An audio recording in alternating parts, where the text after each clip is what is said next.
जहां पर बराह रास्त एक बार फिर पाक फौज पर तनकीद की गई। अफवाज पाकिस्तान के बारे में बात की आपने, ये मेरा मुल्क है, इससे मुझे उतनी मोहब्बत है जितने पाकिस्तान की फौज के हर उस सिपाही को, हर उस अफसर को है जो आज बॉर्डरों पे शहीद हो रहे हैं, जो सीनों पर गोलियां खा रहे हैं, जिनकी औरतें बेवा हो रही हैं, जिनको पूछने वाला कोई नहीं है, जो बमों और गोलियों के आगे रुकते हैं, सीने अपने ऑफर करते हैं, खून के तमगे उनके सीनों पे लगते हैं। उनके पास बुलेट प्रूफ गाड़ियां नहीं होती, उनके पास बम प्रूफ गाड़ियां नहीं होती। आज बड़े फख्र से यहाँ कहा गया, बार बार कहा गया, कौम की बेटी बम प्रूफ गाड़ी। मैं चेयरमैन साहब शर्म से पानी पानी हो जाता हूँ जब मैं इस हॉल में जमहूरियत की बात करता हूँ, जब मैं इस हॉल में जमहूरियत के नारे सुनता हूँ, लेकिन फिर देखता हूँ कि जमहूरियत की तारीफ क्या है, फलां की बेटी, फलां का बेटा, फलां का पोता, फलां का नवासा, ये मेरी जमहूरियत है। Genetically inherited democracy, sexually transmitted democracy, ये है हमारी जमहूरियत। अगर ये जमहूरियत है, एक बार नहीं, दो बार नहीं, 3 बार लानत भेजता हूँ उस जमहूरियत पे कि जिसमें चांडियो साहब जैसा मुअज्जज आदमी, जिसमें रजा रबानी साहब जैसा मुअज्जज इंसान खड़ा होकर एक ऐसे शख्स को अपना लीडर कहता है और कायद कहता है जो सिर्फ और सिर्फ विरासत की वजह से, एक वाकयाती हादसे की वजह से लीडर बनता है। खुदा के लिए चेयरमैन साहब हर बात करें, लेकिन वो बात ना करें जिसपे आपको कम से कम अपना ज़मीर आपका टूं टूं करने लग जाए कि ये बात आप गलत कर रहे हैं। चेयरमैन साहब, जमहूरियत की खिदमत हम मोरूसी जमहूरियत को डिफेंड करके नहीं कर रहे, हमने जमहूरियत को तबाह किया है। जमहूरियत का कातिल और कोई नहीं है। मैं और इस ऐवान में मेरे आज बैठे हुए लोग और इनसे पहले गुजरे हुए जिन्होंने जमहूरियत के उसूलों को पामाल किया, जिन्होंने खानदानी विरासत को तकवीयत दी, जिन्होंने उन लोगों को लीडर कहा जो बम प्रूफ गाड़ियों में फिरते हैं। मेरी बात सुने चेयरमैन साहब, मैं एक बात कहना चाहता हूँ, मेरा एक ही लीडर है, उसको मैं अपना लीडर कहता हूँ, चाहे दुनिया को पसंद हो ये बात या ना। मोहम्मद रसूलुल्लाह उसका नाम है, उसको मैं अपना लीडर कहता हूँ। वो और उसके नीचे जो मानने वाले थे, उमर की बात करता हूँ मैं, उस्मान की बात करता हूँ मैं, अली की बात करता हूँ, रज़ियल्लाहु तआला अन्हुम अजमाइन। मेरी बात सुने चेयरमैन साहब, किस बम प्रूफ गाड़ी में वो फिरते थे, कौन सी बुलेट प्रूफ जैकेट वो पहनते थे,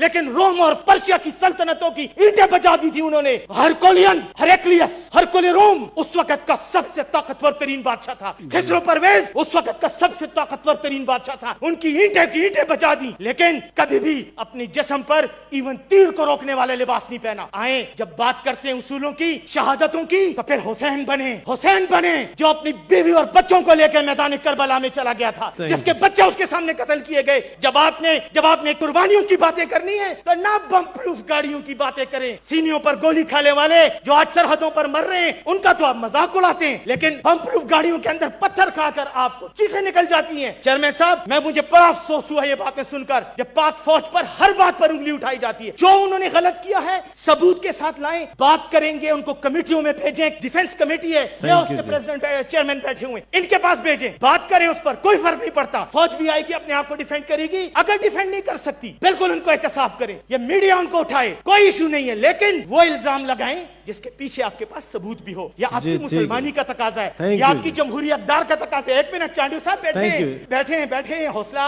इन्नल्लाह मअस साबिरीन, सब्र करें और सच सुने। कहा गया जी फौजी जनरल मुशर्रफ जो है वो मौत का इंतजार कर रहा है। क्या इस दुनिया में मौत का इंतजार सिर्फ परवेज मुशर्रफ कर रहा है? चांडियो साहब, क्या आपको मौत नहीं आनी? क्या मुझे नहीं आनी? क्या हम सबको इस हाल में बैठे को मौत नहीं आनी? हम सब ने मौत का जायका चखना है। परवेज मुशर्रफ इस वक्त 80 साल तक पहुंच गया है, आखिर उसने भी मरना है। उसने जो कुछ किया धड़ल्ले से किया, दबंग तरीके से किया। जब तक उसके हाथ में ताकत थी उसने अपनी ताकत को इस्तेमाल किया। गलत या सही का फैसला अल्लाह करेगा या इस दुनिया की अदालतें करेंगी। इस दुनिया की एक अदालत ने उसके खिलाफ फैसला करके उसको चौक में लटकाने का डायलॉग भी बोल दिया। क्या हुआ? किसने उसका क्या बिगाड़ लिया? ऐसी बातें ना करें, ये तकब्बुर की बातें होती हैं। इससे इंसान बदमज़गी पैदा करता है और कुछ नहीं पैदा होता। परवेज मुशर्रफ उसी तरह बाइज्जत दुबई में पड़ा हुआ है, अपने घर में है, अपनी माँ के पास है। परसों उसने अपनी सालगिरह मनाई है, कोई फर्क उसकी जिंदगी में नहीं आया। हाँ, उसने इस मुल्क को बदलने की अपनी तौर पर कोशिश की, कुछ काम ठीक किए, कुछ गलत किए, ऐसी कोई बात नहीं होती। इंसान है, अच्छे काम भी करता है, गलतियां भी होती हैं, लेकिन ऐसी बात करना कि वो मौत का इंतजार कर रहे,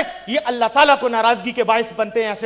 ऐसे डायलॉग नहीं बोलने चाहिए। अच्छा, दूसरी बात मैं आखिर में करना चाहता हूँ। यहाँ बात हुई सिंध के बारे में। भाई अटॉर्नी जनरल का हमारे साथ क्या था? चलो उसने बयान दे भी दिया, मुझे नहीं पता उसने क्यों ये बयान दिया, किसी को नहीं पता। उसने बयान दिया है, आप उसको कल लॉ एंड जस्टिस मिनिस्ट्री में तलब करें कमेटी में, उससे पूछना भाई तुमने یہ بیان کیوں دیا, لیکن اس بات کو بنیاد بنا کر آپ ایک ڈیموکریٹک ڈیبیٹ کو روک رہے ہیں. آپ کے حوالے سے یہاں پر 18ویں آئینی ترمیم پر کوئی بات کرتا ہے, آپ سب کھڑے ہو کے خنجر نکال لیتے ہیں. جیسے پتہ نہیں یہ جمہوری ادارہ نہیں ہے بلکہ کوئی ایک ایسا گروہ ہے کہ جس کے اندر آپ کوئی بات کر ہی نہیں سکتے. یہ تو کوئی ڈیموکریسی تو کیا, یہ تو نان ڈیموکریٹک اداروں کا بھی طریقہ نہیں ہوتا. وہاں پہ بھی آپ کو بات کرنے کی اختیار ہوتا ہے. 18ویں آئینی ترمیم پر بات نہیں ہو سکتی, سندھ پہ بات نہیں ہو سکتی, بلوچستان پہ بات نہیں ہو سکتی, کشمیر پہ بات نہیں ہو سکتی, KPK پہ بات نہیں ہو سکتی. کیوں نہیں ہو سکتی؟ بات کرنے میں کیا ہے؟ کس نے پاکستان سے غداری کی بات کی ہے؟ ہم سب یہاں پاکستان کے آئین پر حلف اٹھا کے, آپ نے خود جنوبی پنجاب کو صوبہ بنانے کی بات کی تھی, آپ کے دور میں ہوئی تھی. آج آپ کے سینٹ کے ایجنڈے پہ وہ چیز موجود ہے, لیکن جب سندھ کی بات آتی ہے وہاں الطاف حسین غدار, وہاں MQM غدار. خدا کا واسطہ ہے یار, کوئی سیاست کی ہر جگہ سیاست نہیں کی جاتی, ہر جگہ گروہی مفادات کا تحفظ نہیں کیا جاتا, ہر